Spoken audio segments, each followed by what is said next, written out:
Baik Bapak Ibu sekalian yang berbahagia, kata Pak Ketua PCM-nya kepribadian Muhammadiyah. Saya kira mengajar orang Muhammadiyah ini susah juga emang. Masalah nih. Masalah beratnya di situ memang. Baik Bapak Ibu sekalian yang berbahagia, materinya kepribadian Muhammadiyah. Ini beneran nih Ketua. Enggak salah nih. Ya, ada misi-misi nampaknya nih. Jadi gini Bapak Ibu sekalian yang berbahagia, persoalan materi kepribadian pribadi atau kepribadian Muhammadiyah. Ada pertanyaan besar kepada kita sebagai orang-orang Muhammadiyah itu. Perlukah kepribadian Muhammadiyah ini ditanamkan kepada orang-orang Muhammadiyah? Ibu-ibu perlu enggak nih kira-kira? Yakin perlu? Bapak-bapak perlu enggak itu kira-kira? Ini guru MIM semua? Ya. Masya Allah. MIM itu Madrasah Ibtidaiyah Muhammadiyah. Enggak pernah hilang itu. Daripada Masjid Al-Fida kan? Masjid Al-Fida dihapus Muhammadiyahnya itu. Dicabut. Masjid Al-Fida hilang Muhammadiyahnya gitu. Tapi sekarang udah balik lagi. Tenang, sekarang udah balik. Kemarin aja dicabut, sekarang udah balik lagi. Bapak Ibu sekalian yang berbahagia, beberapa waktu yang lalu Profesor Dr. Haidar Nasir itu bercerita menyampaikan beberapa hal. Saya mengutip daripada pernyataan Prof. Haidar pada pertemuan beliau ketika berada di Malang, begitu juga ketika beliau berada di Yogyakarta Universitas Ahmad Dahlan. Kata Prof. Haidar itu, ada beberapa hal yang menjadi persoalan atau menjadi tantangan di Muhammadiyah itu sendiri. Kok kayaknya serius gitu ya. Salah satu tantangannya itu adalah tantangan ideologi Muhammadiyah di era modern. Mesti kalau berbicara ideologi Muhammadiyah, mesti yang tersirat dalam benak kita adalah manhaj Muhammadiyah kan. Dan kalau berbicara tentang manhaj Muhammadiyah di era globalisasi, di era modern, di era sekarang, kok ada yang mirip dengan Muhammadiyah. Dan ini ideologi yang sesungguhnya kata dia. Karena Prof. Haidar sendiri ketika menyampaikan sambutan di Majelis Tablik itu sama. Kata beliau, hati-hati dengan ideologi yang menyerupai gerakan Muhammadiyah. Pada hakikatnya ada perbedaan. Oh, ini penting Pak untuk disampaikan. Dan saya senang kali kalau seandainya malam pagi ini memang dikaji sama orang-orang Muhammadiyah. Kalau dikaji di luar Muhammadiyah sebenarnya nggak terlalu, biasa aja. Tapi kalau dikaji orang Muhammadiyah itu pentingnya minta ampun. Penting sangat. Dr. Fathur Rahman Kamal LCMA, Ketua Majelis Tablik Pimpinan Pusat Muhammadiyah.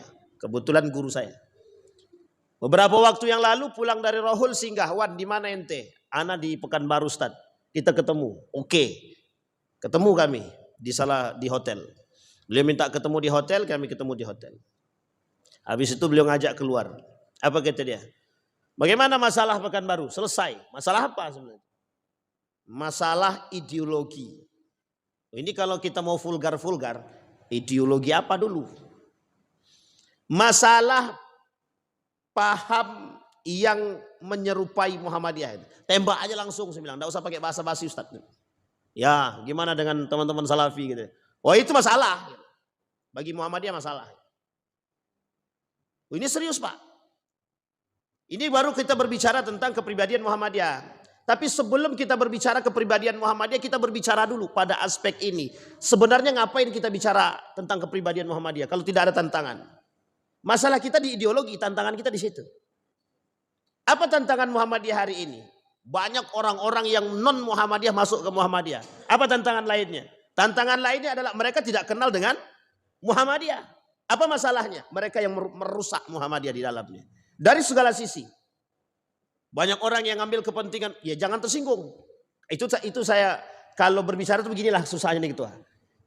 Sehingga mengapa guru di Muhammadiyah, karyawan Muhammadiyah atau orang-orang Muhammadiyah penting untuk memahami ideologi Muhammadiyah. Itu dia pentingnya.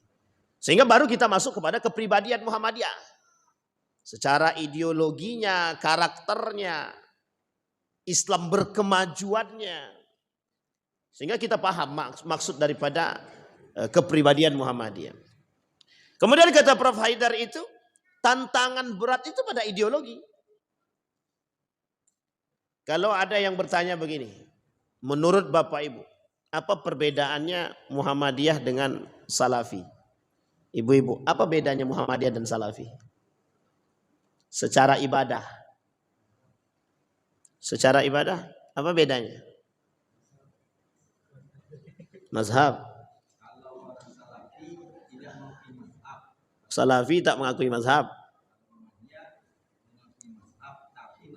Tidak bermazhab. Beda-beda tipis lah, nak. Harus dipahami, Pak. Memang ini poin penting. Ada 10 perbedaan secara zahir antara kita dengan mereka itu. 10 jelas. Tapi kalau orang Muhammadiyah nggak paham, justru yang nanya ini orang Muhammadiyah. Ustaz, kita ini kan sama-sama Muhammad. Kita ini kan orang Muhammadiyah dengan mereka itu kan sama aja. Ibadahnya aja sama, katanya. Saya sebenarnya mau jawab di tempat, tapi itu harus butuh 2 SKS itu. Tapi kan karena ini penting, Pak, Bu. Ada guru di salah satu sekolah Muhammadiyah. Jangan hanya di sekolah lah ya, universitas. Umri itu, berapa banyak itu manusianya itu yang masuk di situ. Justru di situ tantangan kita di situ. Mereka ketika berbicara Muhammadiyah, mereka nggak paham Muhammadiyah, nggak ngerti Muhammadiyah. Sehingga apa yang mau kita harapkan gitu? Nggak ada. Sebenarnya orang-orang yang tergabung di Muhammadiyah masuk dalam sekolah, karyawan, dan itu sebenarnya punya andil untuk sama-sama menghidupkan Muhammadiyah. Maka slogan pertama itu hidupilah Muhammadiyah, tapi kalau sekarang itu kita rubah sedikit. Hidupilah Muhammadiyah, tapi kalau Muhammadiyah nggak menghidupi karyawannya itu kacau itu. Benar itu. Dan slogan itu sudah baik. Sudah tidak salah. Artinya sama-sama punya tanggung jawab. Loh, kalau Muhammadiyah tidak punya tanggung jawab kepada karyawan itu salah juga kan. Kalau Muhammadiyah tidak punya, tidak bisa kita mengharapkan keikhlasan orang tapi kita sendiri nggak ikhlas tuh nggak bisa.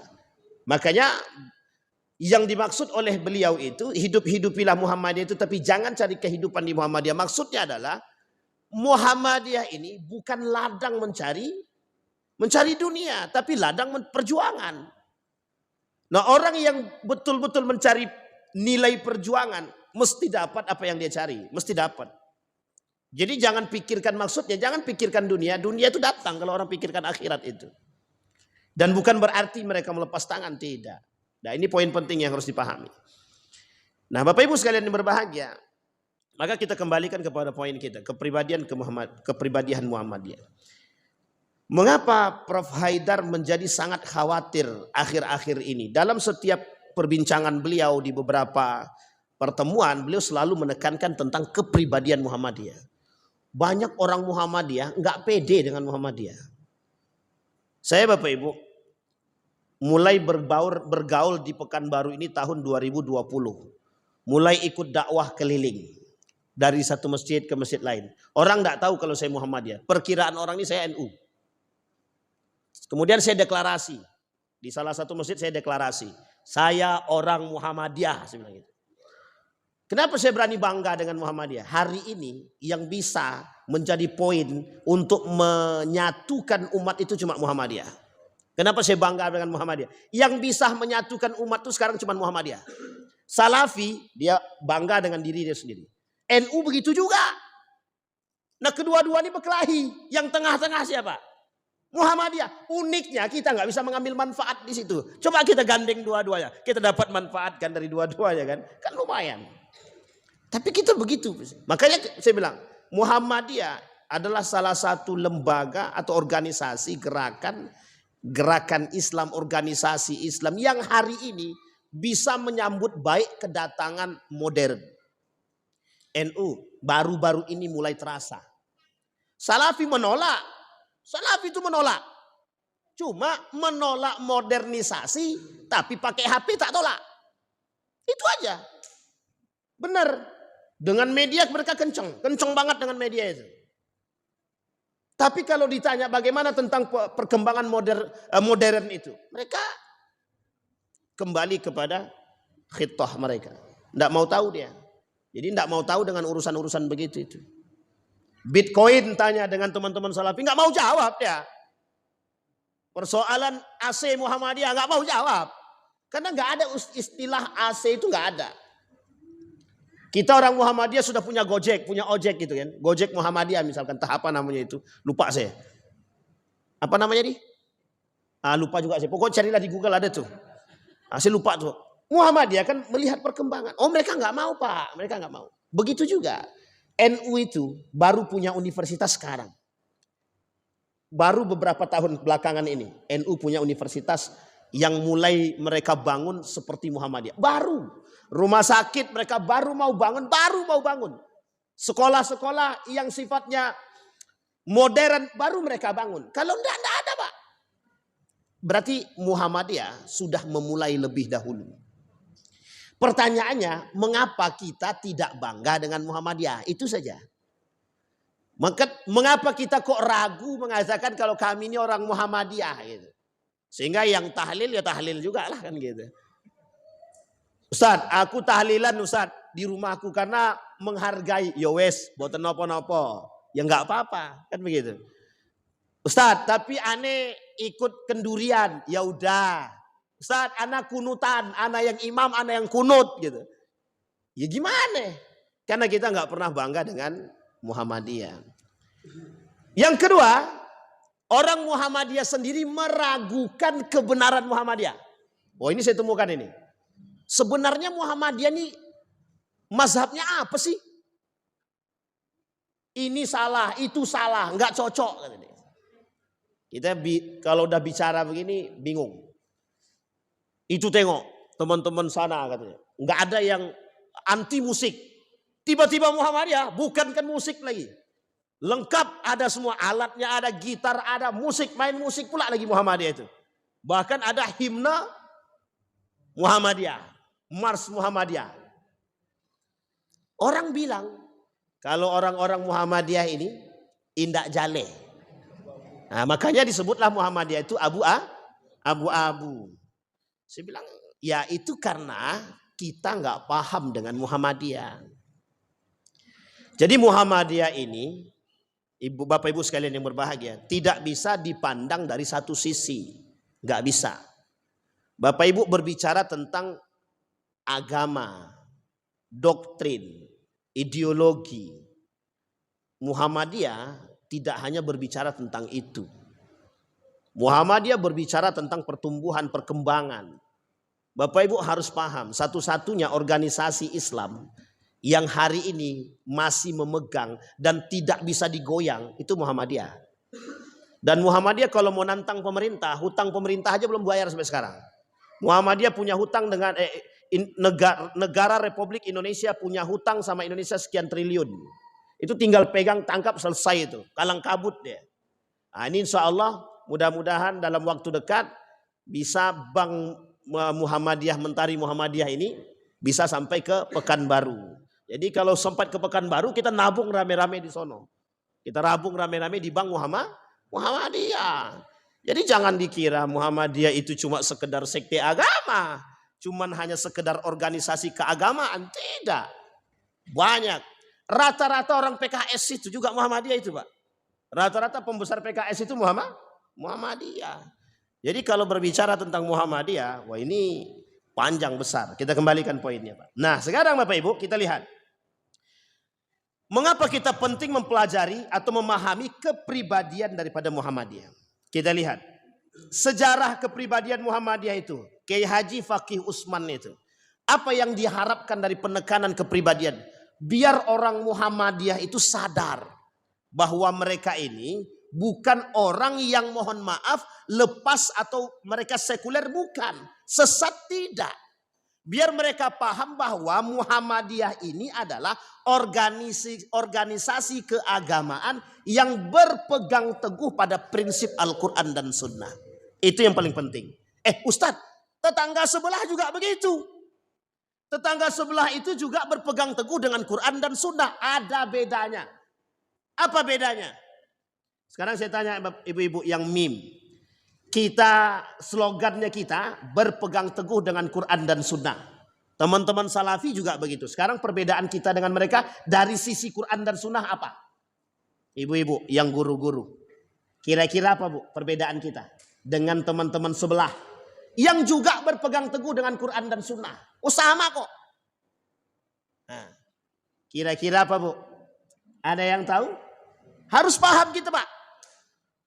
Mereka memahami Al-Quran itu satu berdasarkan pada tekstual. Yang kedua, tafsir ulama-ulama mereka. Meskipun pada hakikatnya mana yang terkuat itu yang mereka pegang dari pemahaman mereka. Dan sulit bagi mereka untuk menerima dari yang lain. Sementara Muhammadiyah kontekstual. Ada namanya Irfani, Bayani, dan satu lagi saya lupa. Muhammadiyah memahami ayat Al-Quran itu tidak hanya tekstual tapi kontekstual. Jangan salah paham.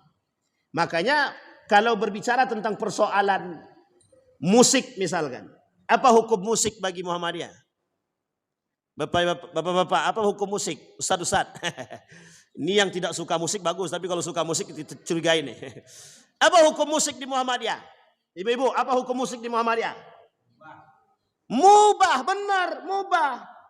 Hukum musik di Muhammadiyah mubah. Teman sebelah haram. Haram. Tapi mereka nggak bisa mengharamkan musik yang ada di Saudi Arabia. Nggak bisa. Oh nggak bisa. Bayangkan. Jadi perbedaan kita adalah kita punya kontekstualisasi. Artinya begini, memahami nas Al-Quran itu tidak mutlak seutuhnya itu dengan apa yang terjadi pada abad pada masanya gitu. Kalau kita membicarakan tentang ayat Al-Quran, tentang musik saja. Kalau kita merujuk kepada Al-Quran, pemahaman para ulama selesai. Kalau kita rujuk kepada tafsirnya, mutlak tafsirnya, tekstual tafsirnya, selesai. Haram. Tapi mengapa Muhammadiyah memubahkan musik? Karena ternyata dalam pandangan para ulama itu ikhtilaf. Musik itu ada berbagai macam hukum. Termasuk salah satunya mubah. Salahkah Muhammadiyah mengambil itu? Tidak salah. Bisa dipahami Bapak Ibu ya? Baik. Contoh, saya tidak tahu nih apakah Bapak Ibu sudah paham tentang kasus kita masalah tarawih misalkan. Kenapa kita masih konsisten dengan 4? Ini kasus kemarin nih Bapak Ibu. Di Masjid Al-Fida itu mau diganti 2-2. Jadi Masjid Al-Fida itu sentral Masjid Muhammadiyah. Di Pekanbaru mau diganti 2-2. Bukan mau diganti, sudah diganti 2-2. Sekarang kita Muhammadiyah berapa? 4-4. Apa kata dia? Kurang sunnah. Yang lebih sunnah itu 2-2. Saya tanya Bapak Ibu, cari dalilnya. Betul tak 2-2 itu dalilnya tarawih? Salah. Kalau ada yang bilang itu tarawih, salah kaprah itu. 2-2 itu dalilnya apa? Dalil tahajud. Yang 4-4 itu dalil apa? Dalil witir. Sekarang saya tanya, mana dalil tarawihnya di situ? Enggak ada. Jadi apa salahnya kalau Muhammadiyah ngambil 4-4? Apa salahnya mereka kalau mau ngambil 2-2? Dan itu yang dijadikan sebagai dalil qiyamul lail. Coba bayangkan. Tidak ada itu yang mengatakan langsung itu tarawih. 2-2 itu tarawih. Tidak ada. 2-2 itu tahajud. Yang diambil sebagai simbol salat sunnah. Qiyamul lail. Makanya bahasanya adalah qiyamul lail. Kalau tidak begitu, tidak disebutkan sama Umar bin Khattab. Kalau itu bid'ah. Ni'mal bid'ah kata dia. Inilah senikmat-nikmatnya bid'ah itu. Itu jelas itu. Jadi di sini saja kita sudah paham. Muhammadiyah itu menggunakan metode tarjih. Bukan sembarangan.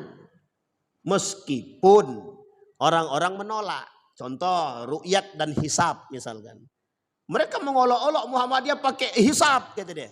Tapi yang paling tepat itu mohon maaf dari hasil pengamalan yang paling tepat yang mana? Hisab atau ru'yat? Secara perhitungan yang paling banyak dipakai itu ru'yat atau hisab?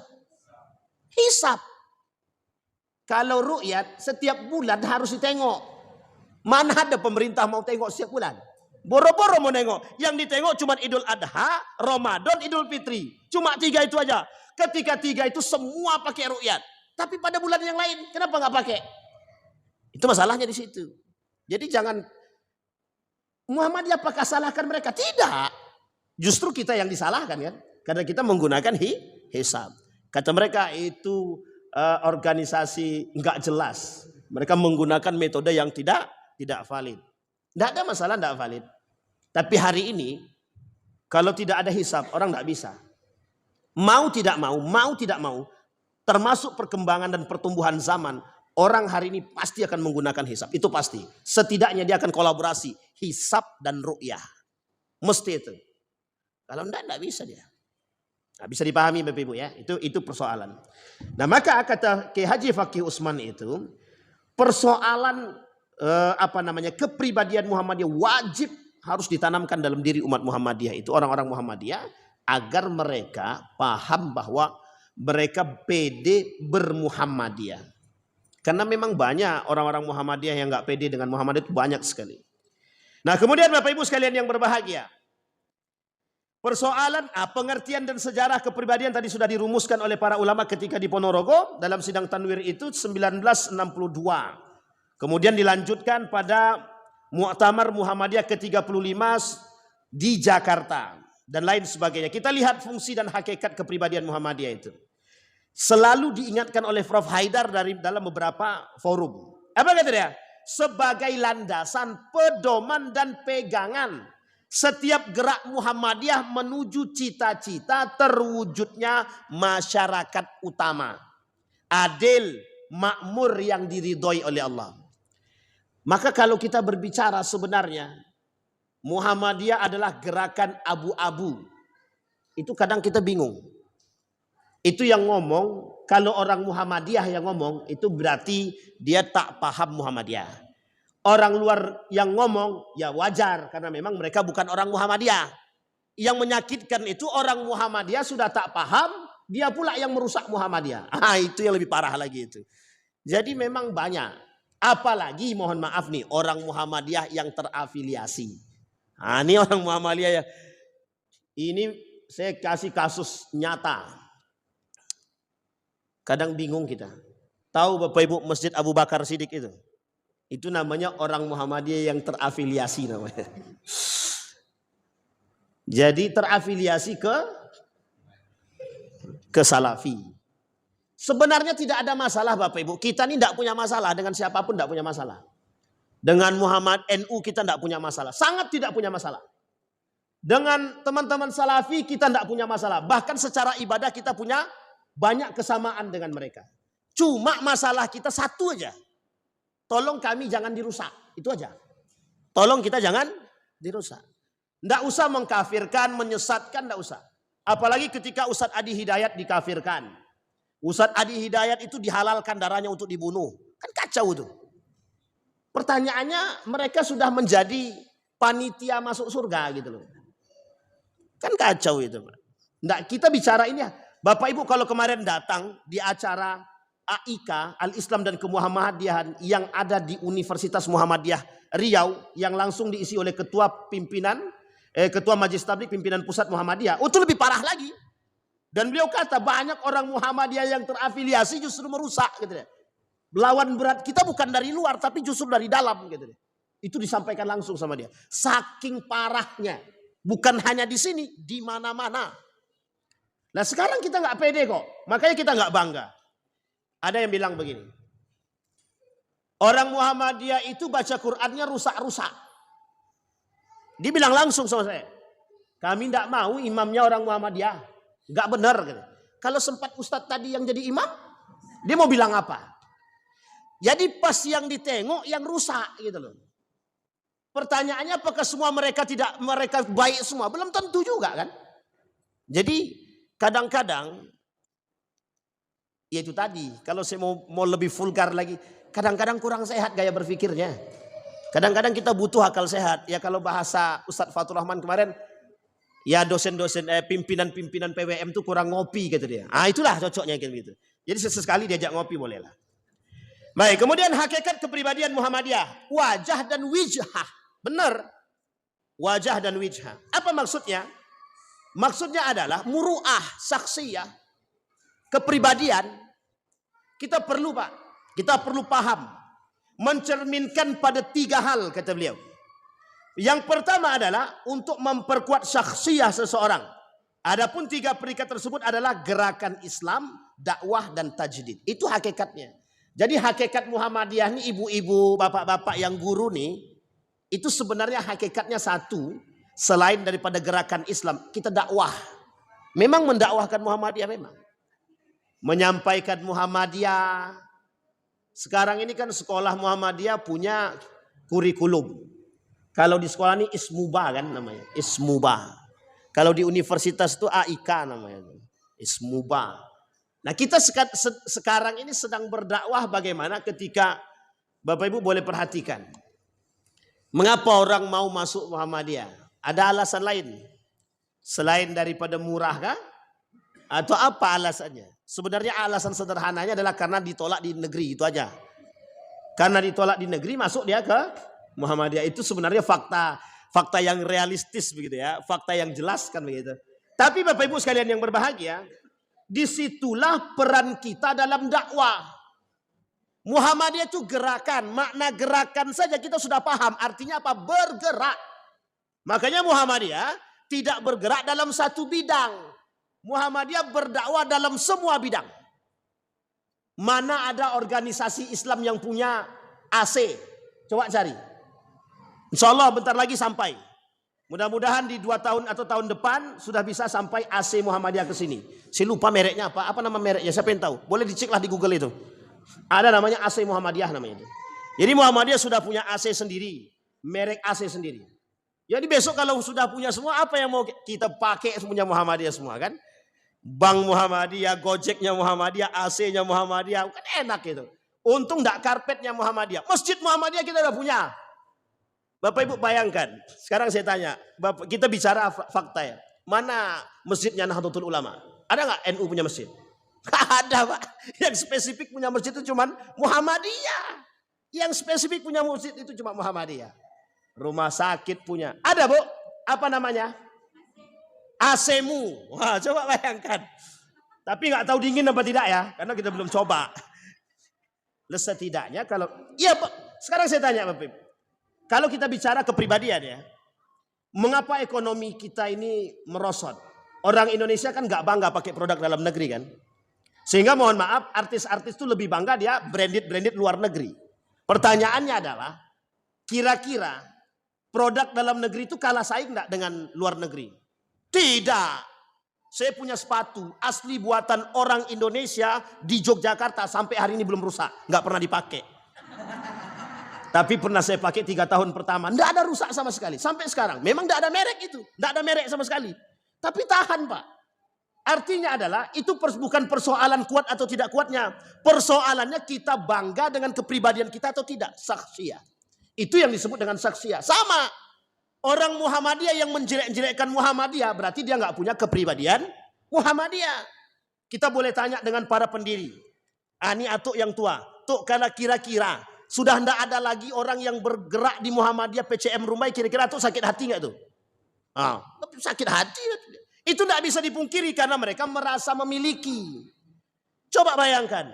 Sekarang itu tidak merasa memiliki tapi mau cari kepemilikan. Itu yang menjadi masalah. Jadi mau mengkapling di Muhammadiyah tapi tak punya kepemilikan di dalam Muhammadiyah. Bahasa kasarnya, mau cari kehidupan di Muhammadiyah tapi nggak mau berjuang di Muhammadiyah. Itu bahasa kasarnya begitu. Makanya sampai ada pernyataan begini. Dan ini pernyataan langsung dari orang luar bukan dari dalam.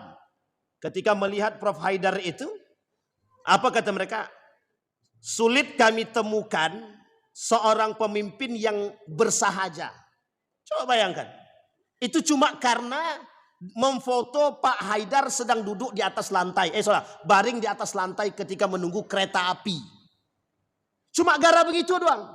Dan tidak ada foto, tukang fotonya nggak ada. Pak Haidar itu nggak punya tukang foto. Pak Haidar itu nggak ada. Jangan dikira Pak Haidar itu sama kayak Abdul Somad. Ada yang bawa tukang foto. Nggak ada. Pak Haidar itu nggak ada.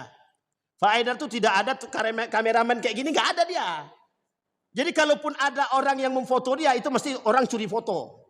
Kecuali dalam acara kegiatan resmi, oke. Kalau itu tidak ada dia. Dia datang sendirian. Naik pesawat sendirian. Tidak ada tukang foto. Itu ketua pimpinan pusat Muhammadiyah. Ketua Majelis Tabligh itu. Ustaz Fathur Rahman Kamal itu datang sendiri, jemput sendiri. Masuk hotel, ditawarin. Pilih hotel mana? Mau hotel Pangeran atau hotel yang mana? Dipilihnya hotel dekat bandara yang cukup satu badan saja.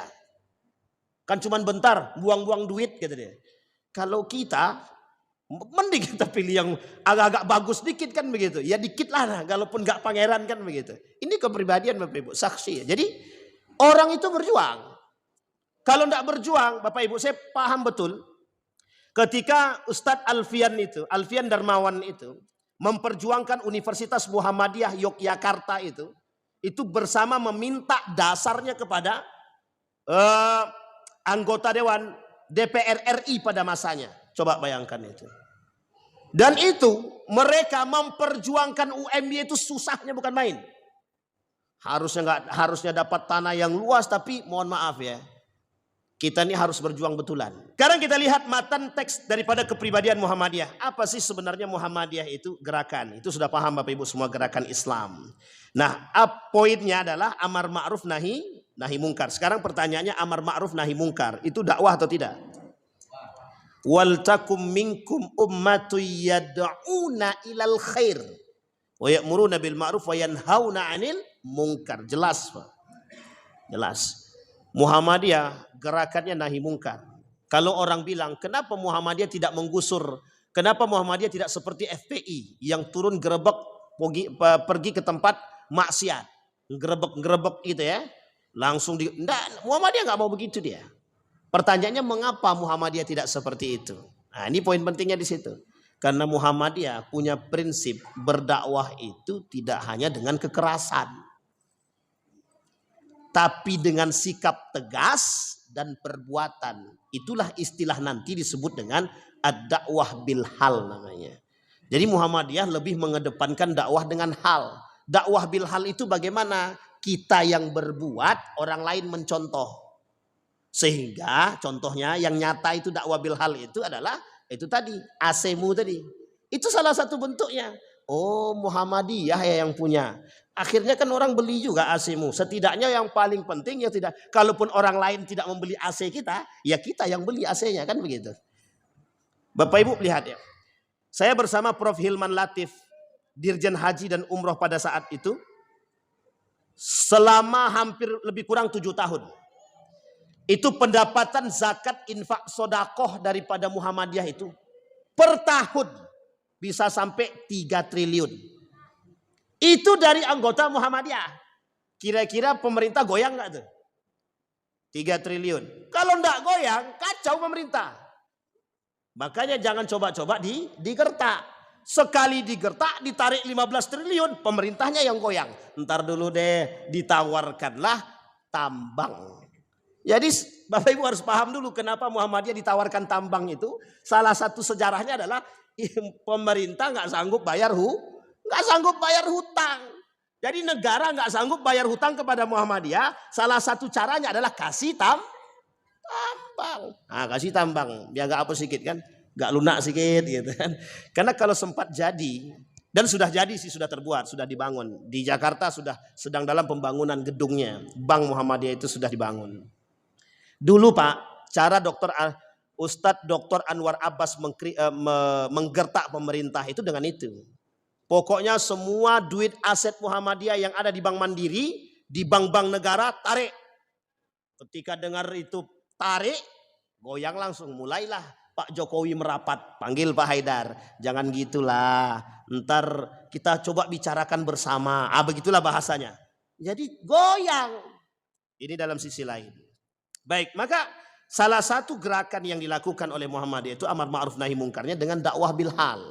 Makanya enggak mau dia gerasak gerusuk tuh enggak mau dia. Langsung sup tuh enggak mau dia. Dia tenang, slow but sure. Contohnya yaitu tadi. Nah, kalau yang sebelah kan ya slow but sure juga, tapi enggak tahu kapan sampainya kan begitu. Ya ini kita kan enggak tahu sebelah yang mana. Baik. Nah, kemudian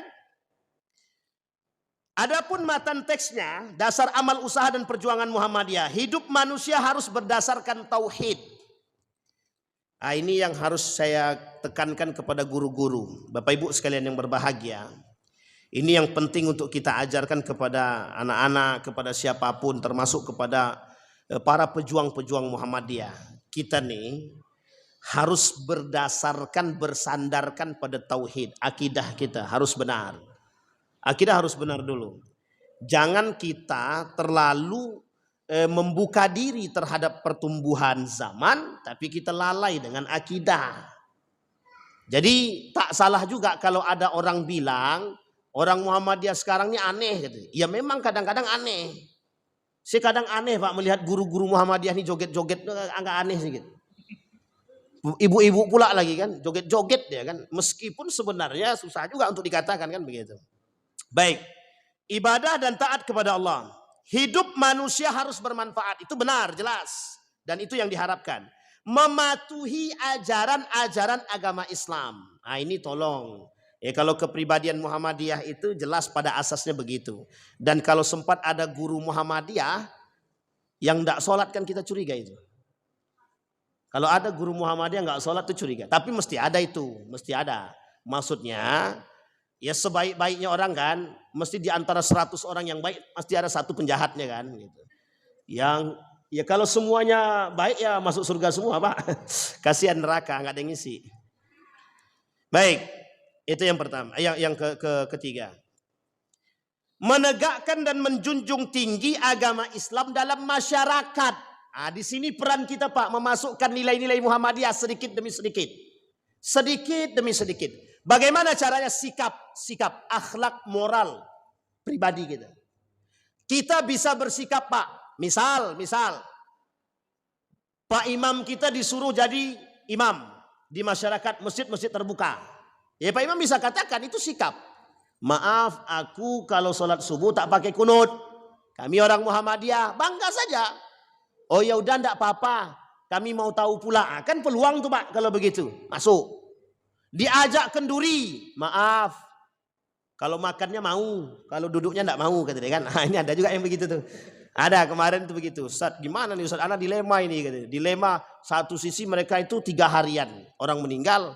Tapi di samping rumah nih anak kalau enggak datang anak enggak enak. Kalau datang anak enggak enak sama Muhammadiyah kata dia. Ada caranya. Apa caranya? Pasang niat. Ya Allah aku datang sana untuk makan aja. Kan kacau. Datang untuk makan aja. Astagfirullahaladzim. Kalau bisa dihindari, hindarilah. Tapi Muhammadiyah sangat fleksibel. Tidak ada masalah kita datang. Kan kita datang menghargai tetangga boleh Kak? Tidak ada masalah. Dan kita tidak mengaminkan perbuatan kok. Kita hanya menghargai orang. Tidak ada masalah. Kecuali, ada kecualinya. Sesuatu yang sah. Ada sesuatu yang salah. Contoh. Ustaz, di Muhammadiyah itu ada enggak maulid Nabi? Ada enggak Bapak Ibu maulid Nabi di Muhammadiyah? Ada enggak maulid Nabi?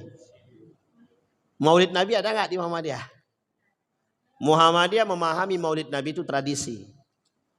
Muhammadiyah memahami maulid Nabi adalah tradisi. Tradisi pertanyaannya, kalau baik boleh enggak dilakukan?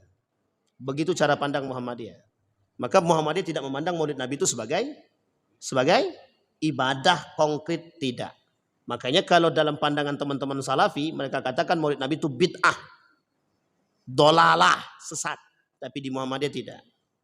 Muhammadiyah memandang, kata Muhammadiyah ini tradisi. Kalau tradisi itu ada 2. Kalau dia buruk, silakan ditinggalkan. Kalau dia baik, yang mau melakukan silakan, enggak juga enggak ada masalah. Tapi, ada tapinya.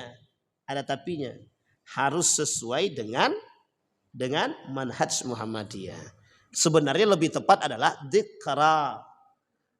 dzikra ayyami Rasulullah SAW. Jadi mengingat kepribadian baginda Nabi saja. Tidak ada peringatan. Nah itu kalau masalah peringatan sebenarnya sama saja. Orang salafi dia mau anti sekali dengan pokoknya kami nggak mau peringatan Maulid Nabi. Dia nggak mau peringatan Maulid Nabi, cuman membacakan manakibnya Nabi dalam kitab Syama'il Muhammadiyah mau dia di tanggal itu. Nah, sebenarnya sama aja sebenarnya, cuma bedanya bahasa saja. Nah, jadi Muhammadiyah tidak menolak itu secara utuh gitu loh. Artinya menolak mentah-mentah mengatakan itu haram tidak. Muhammadiyah tidak mengatakan menolak mentah-mentah ini haram tidak. Tapi Muhammadiyah lebih sangat jarang melakukannya. Baru-baru ini kok mulai nampaknya Muhammadiyah mulai berbuat baik dari pusat maupun sampai ke daerah. Kemarin Maulid Nabi, bukan Maulid Nabi, peringatan kelahiran Nabi di pusat Muhammadiyah. Ya karena memang dalam tradisi itu Profesor Dr. Haji Yunar Ilyas ketika ditanya bagaimana pandangan Prof, itu tradisi. Tradisi itu Muhammadiyah tidak menolak tradisi yang baik. Jangan salah Bapak Ibu ya, Muhammadiyah tidak pernah menolak tradisi yang baik. Salah satu tradisi yang baik itu adalah pakaian lokal kita, kearifan lokal yang dipandang sebagai suatu tradisi. Batik. Makanya orang bicara Muhammadiyah itu akan bicara kalau pakai batik ini mesti orang Muhammadiyah nih. Kalau pakai jubah orang sebelah tuh. Kalau pakai kain sarung, tenang ketua, tenang. Saya tak sindir ketua ya. Saya tak sindir ketua, tak sindir Ustaz ya tadi. Tapi begitu, pandangan sementara begitu. Atau cuma kalau peci merah nggak ada Ustaz. Merah nggak ada. Kalau pakai batik mesti Muhammadiyah. Kalau pakai sarung mesti NU. Kalau pakai jubah mesti teman-teman Salafi. Begitu corak pandangnya sekarang. Yang membuat siapa? Karena keseringan memakai pakaian batik itu menunjukkan bahwa Muhammadiyah tidak anti terhadap kearifan lokal. Itu harus dipahami. Dulu isunya kan Muhammadiyah ini membawa ajaran baru satu. Yang kedua, keluar daripada kebiasaan masyarakat. Padahal tidak. Salah satunya adalah kearifan lokal. Baik. Yang kelima, kepribadian Muhammadiyah dalam perjuangan Muhammadiyah itu adalah satu. Muhammadiyah tidak taklid tapi ittiba. Dan ini perlu dipahami. Kita tidak taklid tapi ittiba. Taklid itu dalam pandangan teman-teman Nahdlatul Ulama itu penting. Tapi bagi Salafi no taklid. Enggak ada. Muhammadiyah tidak taklid tapi ittiba. Ittiba itu karena merujuk kepada ittiba'u Rasulullah sallallahu alaihi wasallam. Kita mengikuti. Kenapa kalimatnya ittiba tidak taklid? Karena taklid ini ada sandarannya, ada dua. Ada orang taklid buta, at-taklidul a'ma, ada orang yang taklid hanya mengikuti tapi memang mempelajari. Nah, kita yang mempelajari itu mengikuti dan mempelajari itu disebut dengan ittiba. Kita tidak mengikuti buta. Kenapa begitu? Karena kita punya tradisi mempelajari tarjih, HPT, tafsir tanwir dan yang lain. Ini masuk dalam kategori pembelajaran sehingga disebut dengan ittiba yang harus dipahami. Jadi Bapak Ibu sekalian yang berbahagia, kita ini ittiba. Mengittiba ke siapa kita? Ittibanya kemana? Baginda Nabi Muhammad sallallahu alaihi wasallam. Makanya bahasa kita merujuk kepada Quran dan Sunnah. Yang dipakai Muhammadiyah hadis palsu, hadis dhaif atau hadis sahih. Sama dengan teman-teman Salafi. Pakaiannya hadis sahih.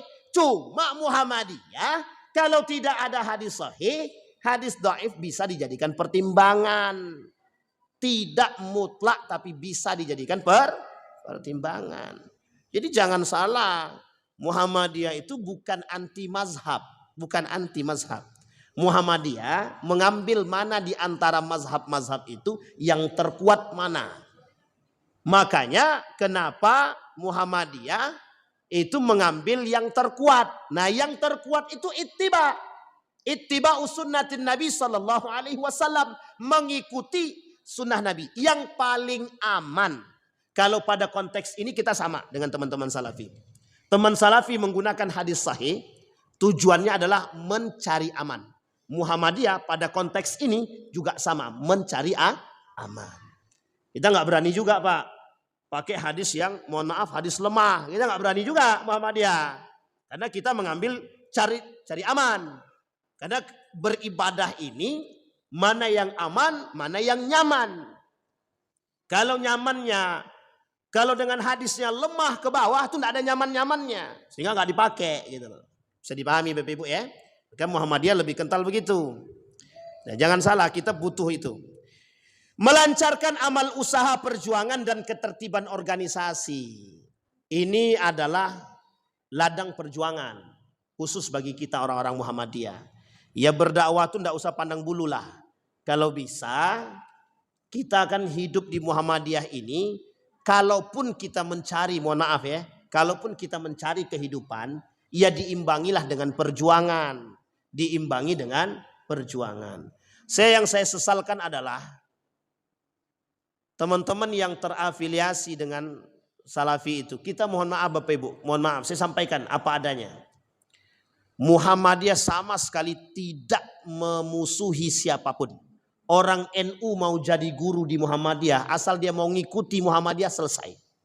Orang Salafi mau jadi guru dosen di Muhammadiyah silahkan. Yang penting mau mengikuti. Tapi setidaknya imbangi dengan perjuangan. Salahkah kalau Muhammadiyah punya syarat? Enggak salah, ini organisasi. Perbedaan kita di antara lain, sekian banyak perbedaan kita dengan teman-teman Salafi. Salafi itu sekte. Sementara Muhammadiyah ini gerakan organisasi.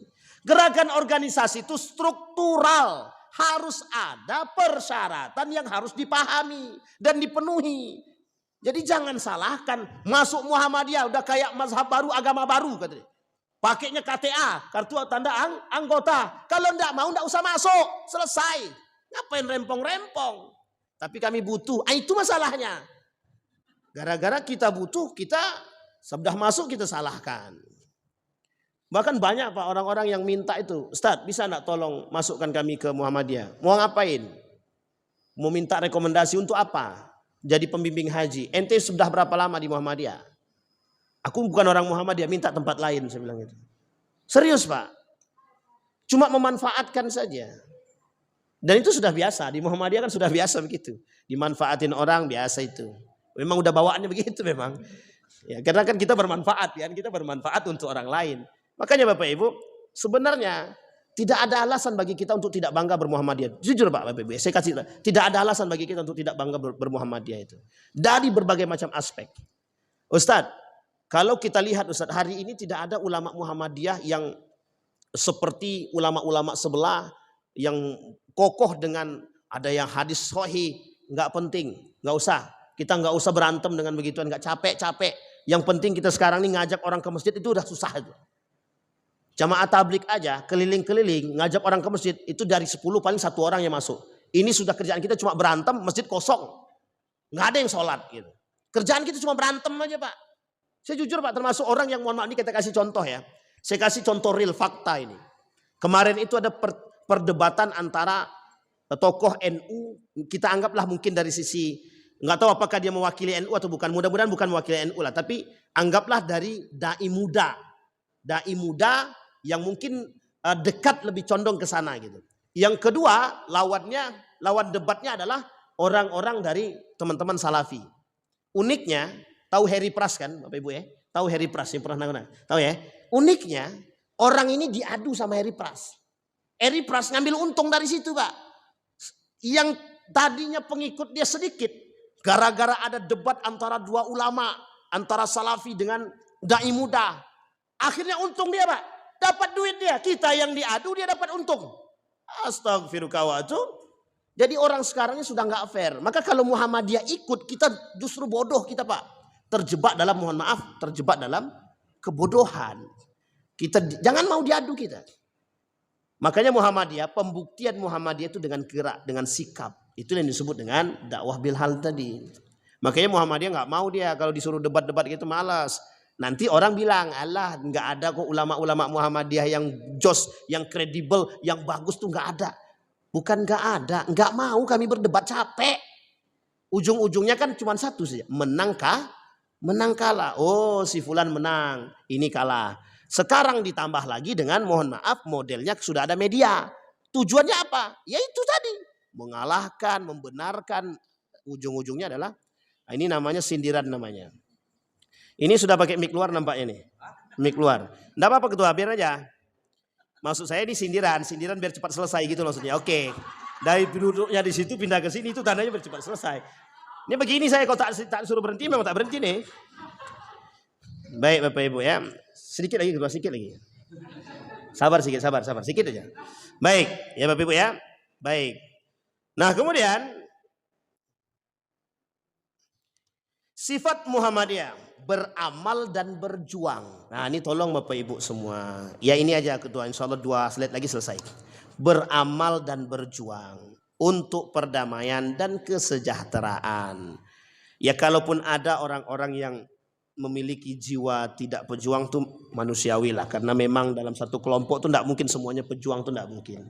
Tapi kalau semuanya tidak pejuang itu yang kita curigai gitu loh. Sampai kok nggak ada lagi yang berjuang begitu. Artinya kita harus punya sifat sikap pejuang, nilai. Yang hilang itu. Di era global ini yang hilang dari umat muslim itu adalah sifat pejuang. Kita Muhammadiyah punya sifat itu. Memperbanyak kawan dan mengamalkan ukhuwah Islamiyah. Itu yang tadi kita sampaikan. Muhammadiyah nggak mau berkelahi Pak, capek. Muhammadiyah nggak mau berdebat, nggak mau berseteru, nggak mau. Muhammadiyah maunya bersahabat. Cuma kalau mereka merusak kita, masa kita diam? Kan nggak mungkin. Kayak Masjid Al-Fida itu, kita mau berkawan dengan mereka. Cuma pelang Muhammadiyahnya dicabut, kan begitu. Kemudian SK, dia bilang kami tidak butuh SK dari Muhammadiyah, kami butuhnya SK dari Tuhan. Itu udah syirik banget itu. Nah, coba bayangkan tuh Masjid Al-Fida itu. Masjid Al-Fida kiri kanannya, bayangkan ya. Masjid Al-Fida kiri kanannya, sebelah kanannya adalah sebelah kirinya PWM, sebelah kanannya PDM. Lah PDM PWM tengah-tengahnya ada orang asing. Kan lucu. Kita mau berkawan Pak, kita ajak dia berkawan. Bapak kalau mau tetap jadi ketua Masjid Al-Fida silahkan. Pelang Muhammadiyah masukkan lagi. Lambang Muhammadiyah pasang lagi. Bapak tinggal satu saja, Bapak buat KTA Muhammadiyah. Dan berkomunikasilah dengan Majelis Tablik dan Tarjih. Apa jawabannya? Aku mana mau begitu, gengsi lah. Nggak mau dia. Ya udah kita lawan. Kalau kita pula diinjak di tempat kan sakit kita. Bodoh kita mau diinjak orang. Akhirnya apa kita usir? Bukan kita usir, kita kudeta. Saya bilang sama Bang Jabar, kalau tidak Bang Jabar kudeta saya keluar dari Muhammadiyah. Akhirnya dikudeta sama dia. Artinya diganti kepengurusan. Akhirnya apa terjadi? Mau diambilnya karpetnya, mau diambilnya AC-nya yang hasil wakaf. Coba bayangkan udahlah itu cukuplah pribadi saya aja lah itu. Coba bayangkan, kita kan nggak mau, kita tarik kok, kita ajak berkawan, kita ajak dia. Tapi tolong yang namanya organisasi juga dihargai gitu loh. Ah, Bapak Ibu, begitu juga kita yang di dalam juga yang menghargai. Lah kalau kita yang di dalam justru yang merusak, berarti kan kita nggak menghargai organisasi. Itu perjuangan. Lapang dada, luas pandangan dengan memegang teguh ajaran Islam, itulah identik Muhammadiyah.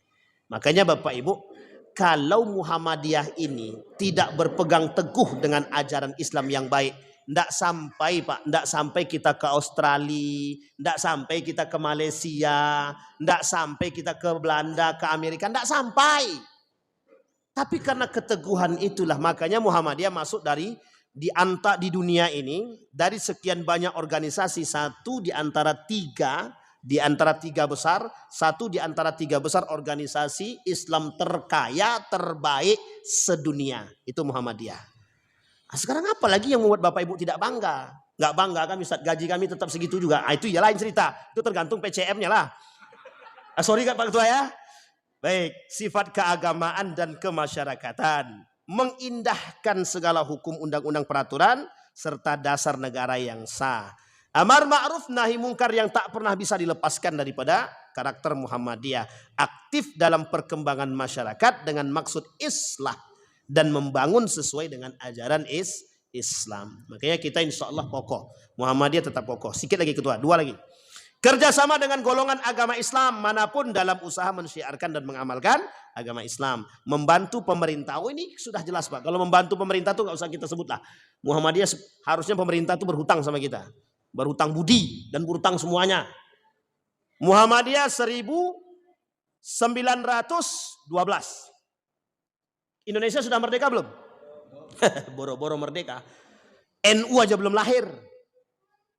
NU 1926 kemarin Januari awal mereka lahir kan gitu 1926. Muhammadiyah 1912. Artinya kalau dibilang Muhammadiyah dengan pemerintah sangat punya sinergi yang tidak bisa dipisahkan.